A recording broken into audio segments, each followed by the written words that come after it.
question. Hello. This is a question regarding karma above the 96 level of consciousness. So I've explained in several of my breakthrough videos that there's 144 levels of consciousness that's possible to have on Earth.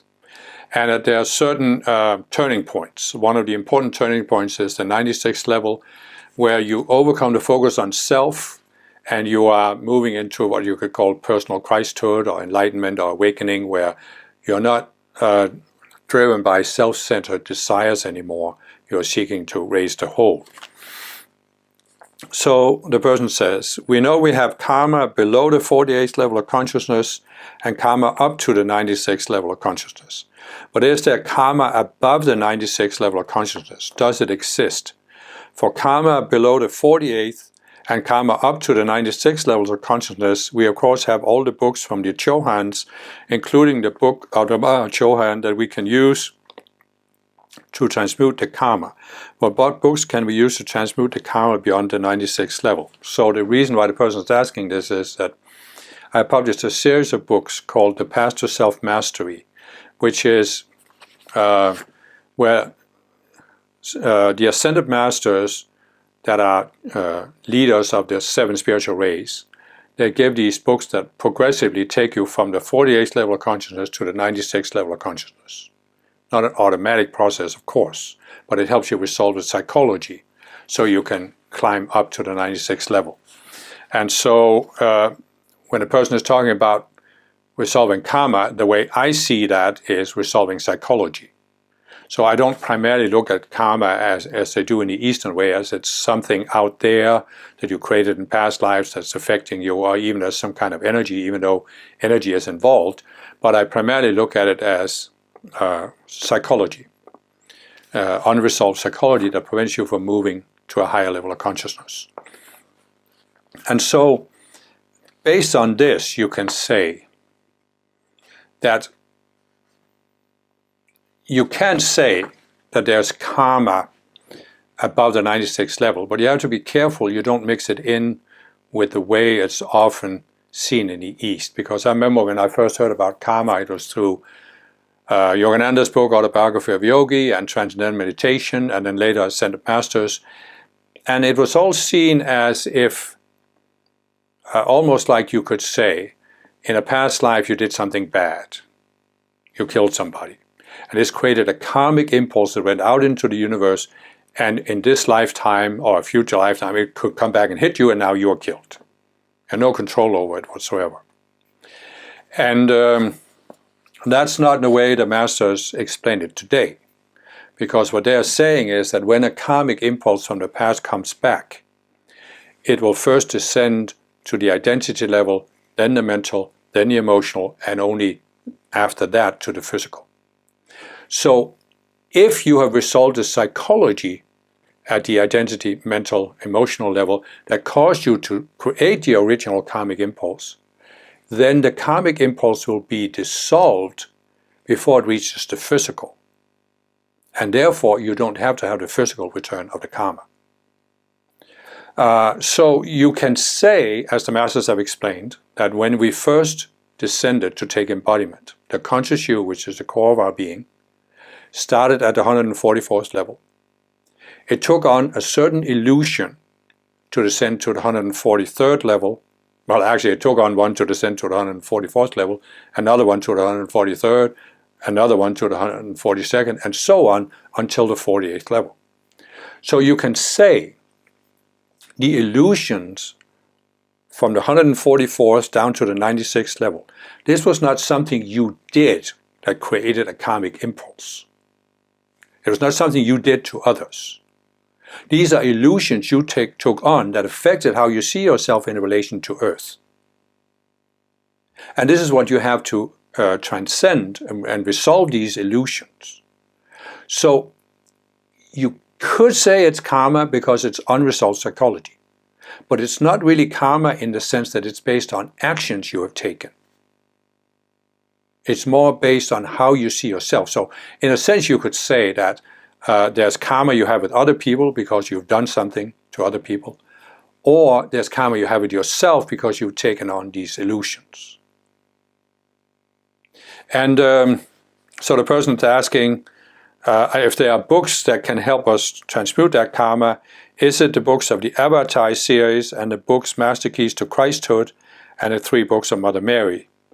And in what order of the books do we start, carry on from the 96th? Well, I would say there is the series called the Avatar series, and it starts with the book My Lives with Lucifer, Satan, Hitler, and Jesus. And then the next book is called Healing Your Spiritual Traumas, where the Masters give specific tools and teachings for resolving the psychology of coming to Earth and being exposed to the shock of being on this planet. So I would say start with those. And then you will see, when you work your way through these books, where you go from there individually, whether the other books are needed for you or not. But it really is a matter, it's not so matter of using books. I mean, it really is a matter of locking into this process, because it's almost like you could say that when you go beyond the 96th level, it's not an outer process anymore. It's not even, it will sound contradictory, I understand, but really, when you go beyond this 96th level, everything becomes internal in your psychology. And this means that you can benefit from having a spiritual teacher like the Ascended Masters, but the Master can't do it for you.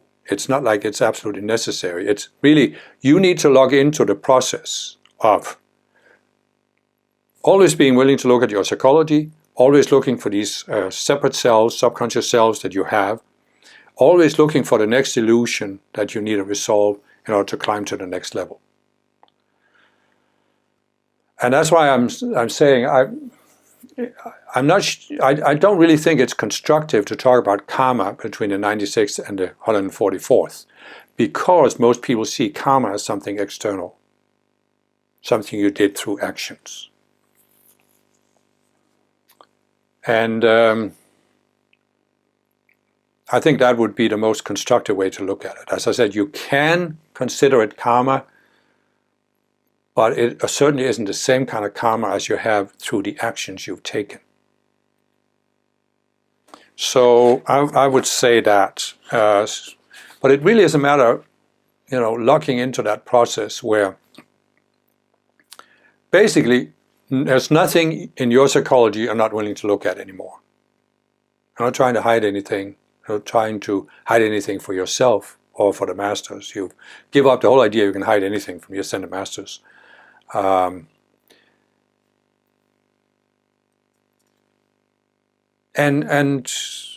I think another important aspect of this is that I can certainly remember in myself how when I was newer on the path, I felt almost like a certain guilt for having karma.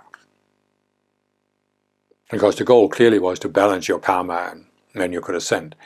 But when you pass the 96th level, that just falls away. I mean, what do you need to feel guilty for? You took embodiment to experience, to express, to maybe help hold a certain balance for Earth, and you're just experimenting. And so there's nothing to feel guilty about. There's nothing to hide. There's nothing you don't want to look at. There's nothing you want to hide from the Ascended Masters. You just want their help in seeing what you haven't seen. So I'm constantly asking the Masters for help, but it's not like I'm expecting them to do anything for me anymore, other than help me see what I need to see in my psychology. But it's not like I'm asking, Mother Mary, help me see this, and then she appears and shows me exactly how it is. No. It still comes, I'm the one who's seeing it. I'm getting help, but I'm the one who has to be willing to look and see. And it's kind of like you just log into a positive process of the path. Nothing you're trying to hide, nothing you feel guilty about. You're just always willing to look for the next illusion. You're not looking at all of it at once because it's overwhelming, but you're just always willing to look for the next illusion, and you're not worried about where you're at, and you don't feel superior or anything like that to others. You're just climbing the path one step at a time. And it's really that willingness that drives you about the 96 level. And so I'm not saying books can't be helpful. I'm just saying you can't expect that by reading a book or working through the invocations in a book that's going to do it for you. It is really a internally driven process.